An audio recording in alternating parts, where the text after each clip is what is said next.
It's 8 a.m. on a Sunday, April 20th here in Korea. Thanks for tuning in to our special newscast on the ferry sinking disaster. Live from Seoul, I'm Jin-joo. We have news just coming in that 10 more bodies have been retrieved from the site by a private rescue team. For the latest on this and the search and rescue operation, we go straight over to our Connie Lee at the Arirang News Center. Connie, the death toll rose overnight, and it seems that the discovery of more bodies this morning will add to this figure. Fill us in. Well, Jin-joo, it was just 10 minutes ago that we heard that private rescue teams have found 10 more bodies. Now, we don't know yet if the bodies were found inside or outside the sunken ferry, or how many were male or female. Now, we'll keep you updated on this as news comes in. But on this Sunday, we can now say the bodies could have been found inside the sunken ferry, since last night, rescuers broke into the windows of the ferry to retrieve 3 bodies. Now, it happened just before midnight yesterday. Divers were able to successfully smash through the windows between the 3rd and 4th floor of the sunken vessel and retrieve the bodies. Officials say the bodies are of 3 males, all from Tanwon High School. They were the same bodies that divers spotted earlier in the day, but couldn't retrieve them then. But as divers are working on breaking through more windows, this could mean that the process of finding more bodies could speed up. I should also add that before the retrieval of these 3 bodies, officials had found 2 bodies of females in the water around the ferry. So the death toll again stands at 36 on this Sunday in Korea. Jin-joo. So the 10 bodies that were found needs to be confirmed whether it was inside or outside the vessel. Now, we certainly didn't want to see this death toll rise any further, but it seems that it would be inevitable at this point. Investigation is ongoing on what exactly happened with the ferry. Right, just yesterday, 3 crew members have been arrested, and now new details today emerged that the 3rd mate, the young 25-year-old who was at the helm of the ship when it sank, was steering the vessel into those challenging waters for the first time. Only known by her surname Pak, she had just 6 months of experience, and prosecutors say she had never navigated through the waters where the ferry crashed. Investigators are now focusing on the sharp turn the vessel took before it started listing. Park said she doesn't remember making a turn that drastic.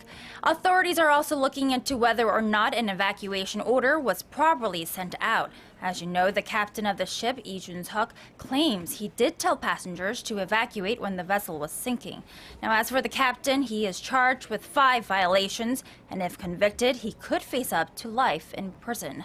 Jin-joo. And Connie, I hear the operator of the Seoul ferry, Cheongjin Marine Company, is also under investigation. Tell us more.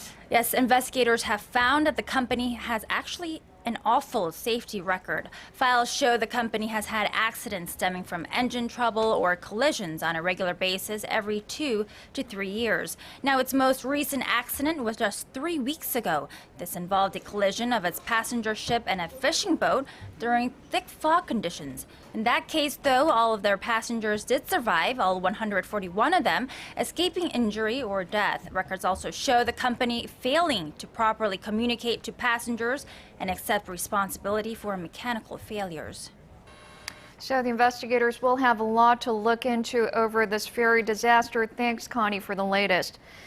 Now, moving on to how the families of the missing passengers are coping with the situation and the search and rescue operation going on down in Pyeongmokkang Harbor. ARIRANG News' Song Ji-sun joins us now here in the studio. Now, Ji-sun, how are the relatives waiting for news at the Jin-joo Indoor Auditorium? It must be a very understandably hard time for them. They're getting very weak and unable to eat or sleep and think straight. How are they doing?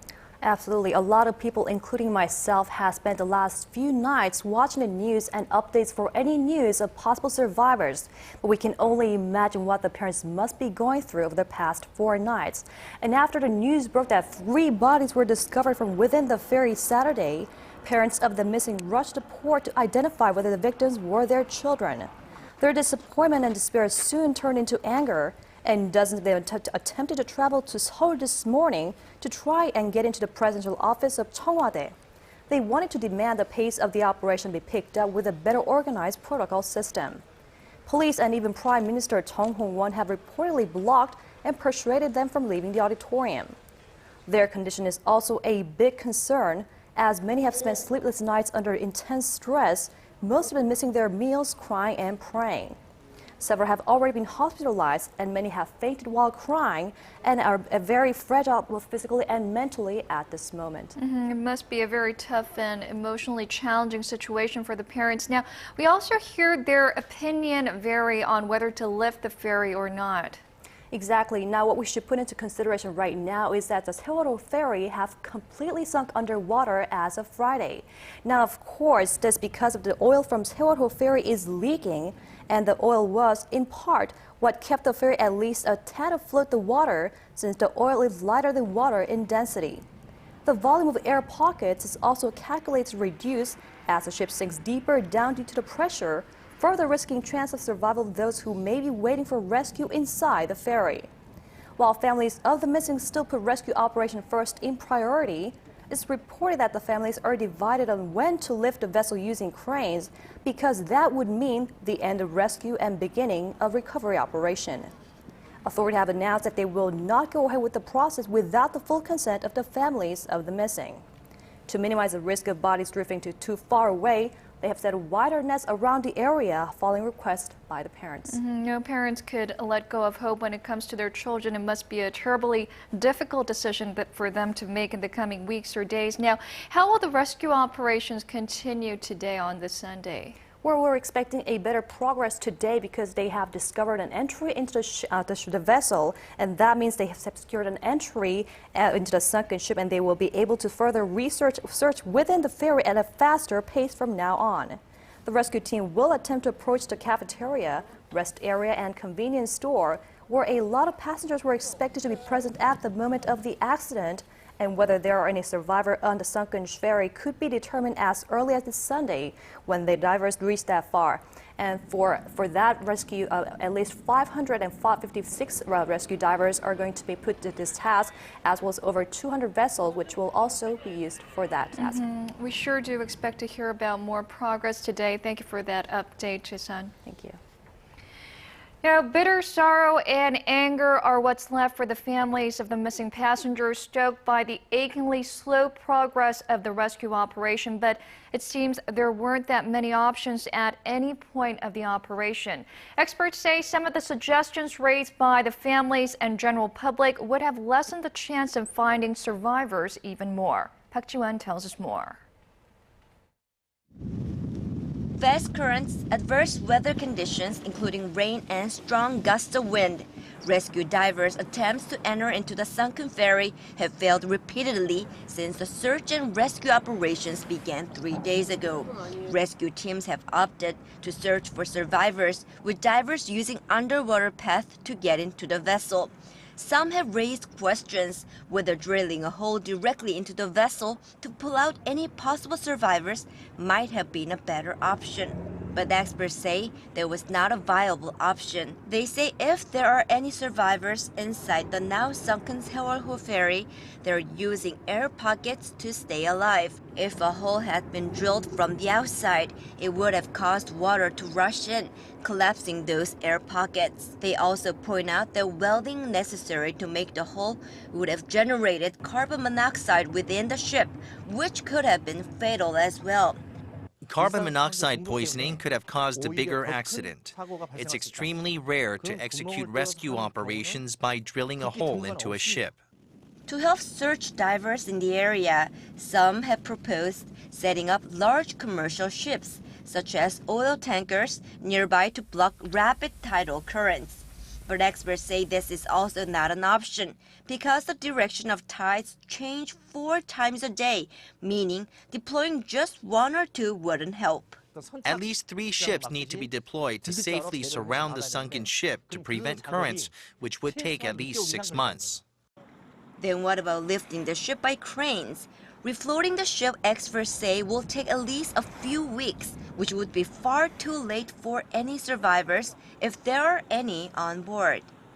Park Ji-won, Arirang News. Once the survivors or bodies of the victims are recovered from the site, they're sent to local hospitals, and one that is receiving the most is the Mokpo Hanguk Hospital in Korea's southern Jeollanam-do province. We have our Lee Seung-jae down there for us. Seung-jae, what's the latest there? Now, Jin-joo, not much updates here at the Mokpo Hanguk Hospital so far, where the numbers remain at 29 passengers who have arrived at the hospital so far. Now, 11 passengers are currently being treated for injuries. 8 have already left the hospital, and unfortunately, 10 have arrived at the scene deceased, as many people are having very difficult times, including the family members, friends, and also the medical staff here at the hospital. Now, of course, of the 11 who are currently being treated for injuries, it seems like post-traumatic stress is a big issue, as you'd expect given the circumstances, and the hospital is of course providing them with psychiatric therapy. Now, as of 10 p.m. last night, that's about 10 hours ago, the hospital told us that any further passengers found will no longer be transferred to here, but they will open up again this morning for the victims. It's good to see that the survivors are being well taken care of. Now, what are other ways that the hospital is helping out? Now, the hospital officials have stated that 50 hospital beds are being provided for by the hospital just in case any of the survivors do arrive at the hospital at any given time. Also, 20 doctors and nurses are available at all times. Now, of course, ambulances are on standby at all times, and also what they're calling the doctor helicopter is also on standby just in case a survivor is found on the 5th day of the accident. But for now, not much development here at the Mokpo Hanguk Hospital, but if there are further developments, I'll be back with more. Back to you. Thanks, Jin-joo. It seems a long shot now, but let's hope for some good news today. Now, as the search and rescue hinges on the diving operations, the Coast Guard and Navy weren't the only ones plunging themselves in the choppy waters. A large number of private rescue divers have volunteered their service to find a lifeline to survivors. Kim Min-jae reports on their efforts. Inside this vessel, rescue divers are setting up plans to enter rough waters at the scene of the accident in search of survivors. These divers are part of a private rescue team that has volunteered their time to help out. The conditions are much more favorable compared to yesterday. There won't be major difficulties in diving today. These private rescue divers are experienced in such matters, being involved in operations like the Korean warship Cheonan crisis 4 years ago. Although they haven't found any survivors on the Seodo ferry yet, they haven't given up hope. We could recover bodies after air was pumped into the vessel. They were visible to us. However, the harsh conditions at sea are hampering their attempts. If I stretch my hand out, I can barely see my fingertips. If we're over 7 meters underwater, we can't see anything ahead of us. It's completely dark. With hope diminishing in the nation of finding any survivors, these private rescue teams are doing what they can to encourage the victims' families, to show them that everything that can be done is being done to save their loved ones.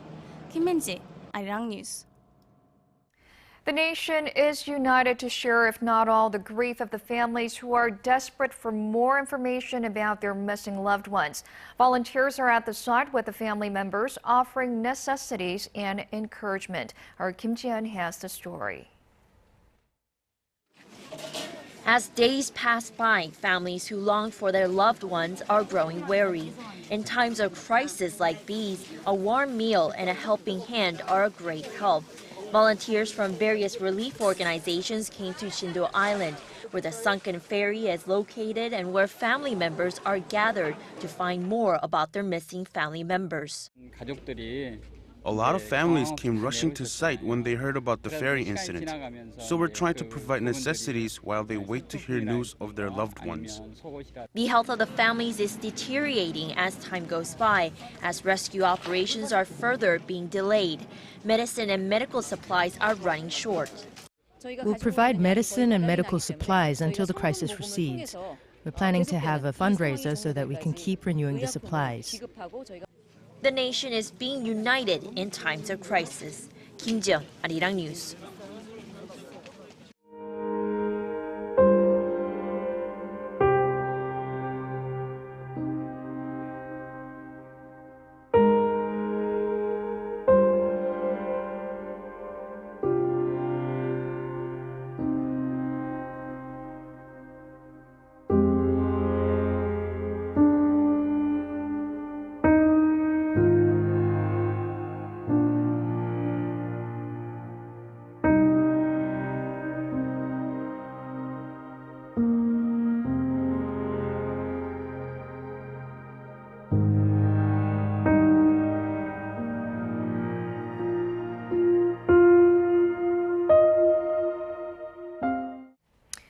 turn now to our Connie Kim, who is standing by at Korea University Ansan Hospital in Ansan, Gyeonggi-do Province, where the most number of the high school students injured in the accident are being treated. Some of the deceased have also been received there. Now, Connie, what's the atmosphere like there? Hi, Jin-joo. I'm standing in front of Korea University Ansan Hospital. Now, this is where 6 of the deceased have been brought here earlier. Now, no burnings of the bodies will be done at this hospital today, but starting from about 3 hours ago, it has begun in 4 other hospitals in this Ansan region. 7 will be borne out today. 5 of those students are from Tanwon High School, where more than 320 students from that school were on board the ill-fated ferry. Now, today is the first boarding of students, so it is going to be yet another extremely sad day for the city of Ansan. Students saying their last goodbyes also look extremely upset and unstable, some visibly trembling with shock and emotion. Now, following breaking news that 10 additional deceased had been found in the waters of Jin-joo Island, we're not sure yet whether they'll be transported here, but we'll definitely keep you updated. The students must be going through hell, having to say their goodbyes to their friends and classmates. And what about the survivors? They're receiving medical treatment. We hear that many survivors are showing symptoms of severe depression and anxiety.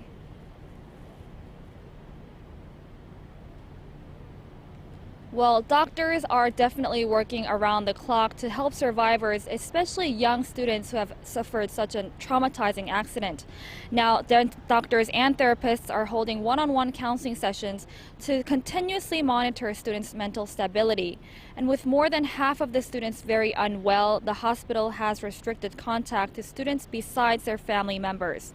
7 of them are known to be suffering from extreme depression. The hospital has currently strengthened securities, deploying security guards to protect these students from getting exposed to media. Well, that's all I have for you right now, but I'll keep you updated throughout the day. Well, thank you, Connie. Let's hope the media respects the hospital and the students' wishes and let them grieve in peace. Now, a candlelight vigil took place for the second straight night in the city of Ansan on Saturday, where the 325 students who were on the ferry went to school. Sun Jung-in reports. The laughter and lively spirit that once filled this area has been replaced with silence and sorrow.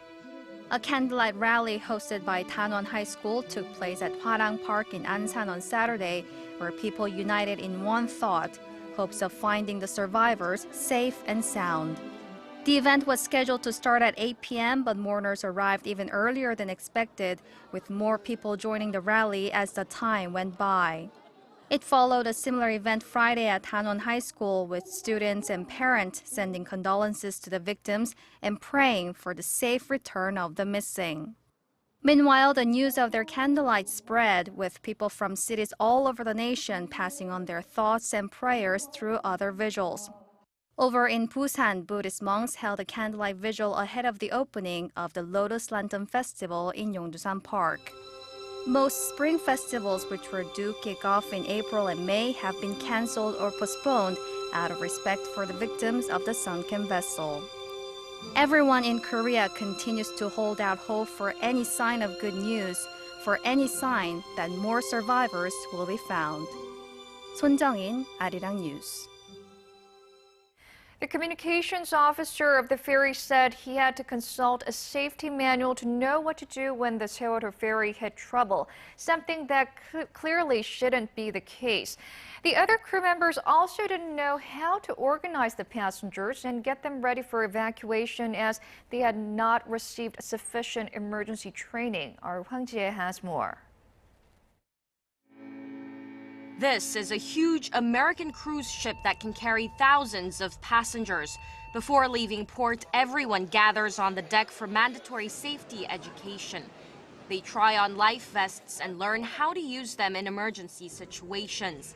Passengers also learn how to stay alive if they find themselves in the water, how to get on rescue boats, and even how to use flare guns.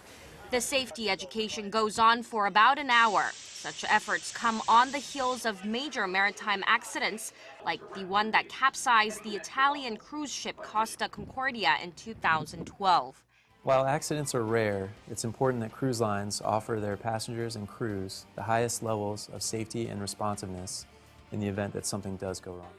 Although Korean ships have safety manuals on board, safety seminars such as the ones that take place in the U.S. and other countries are rare. To prevent further cases like the Sewolho, experts say it's critical that authorities take maritime safety issues more seriously and put necessary regulations in place. Hwang Jie, Arirang News. As officials continue their investigation into what caused the capsize, a similar incident that occurred in Japan 5 years ago has come to light. Experts say similarities in the two ships could help solve the case. Hwang Seung-hee reports. The capsizing of Japanese ferry Ariake is gaining attention more than 4 years after the incident due to its similarities with Korea's Sewolho ferry. The 7,000-ton vessel was stranded near Japan's Mie Prefecture on November 13, 2009, after a strong current slammed into the ship's left, forcing 2,400 tons worth of cargo to shift to one side. The vessel lost its restoring force and, as a result, capsized. Fortunately, the ship was carried to the nearest shore by tide, and all 29 passengers and crew members on board were safely rescued. The Ariake and Korea's Sewolho ferry resemble each other in many ways. The Ariake was operated by Marue Ferry, the company that sold the Sewolho ferry to Korea.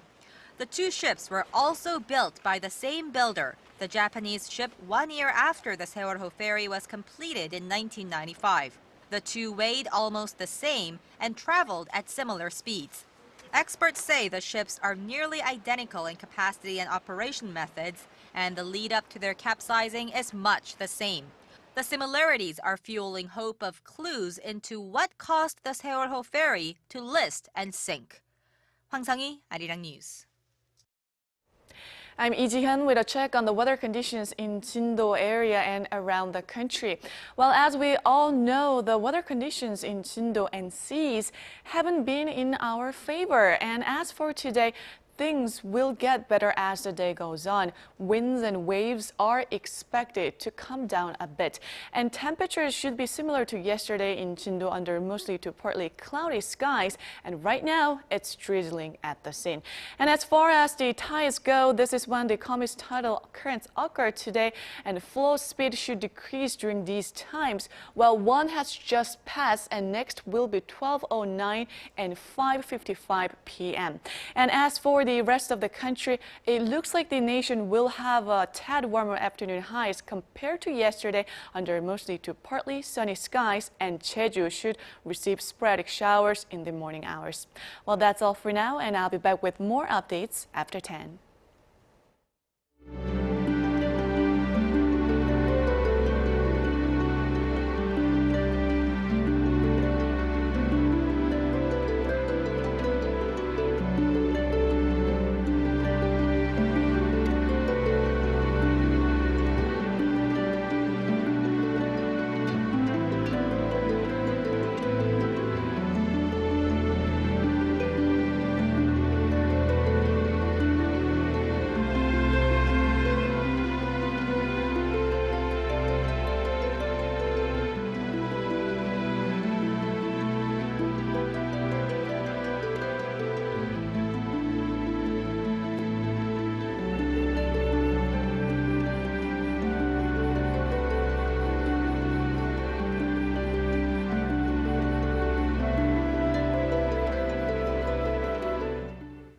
As Jian just told us, we're expecting the weather conditions near Jin-joo to get better as the day progresses. So we expect to hear more progress on the search and rescue operations later in the day. That's about it for now. I'll be back with more updates on the ferry accident at 10 a.m. Korea time with Mark Broom. Thank you for watching.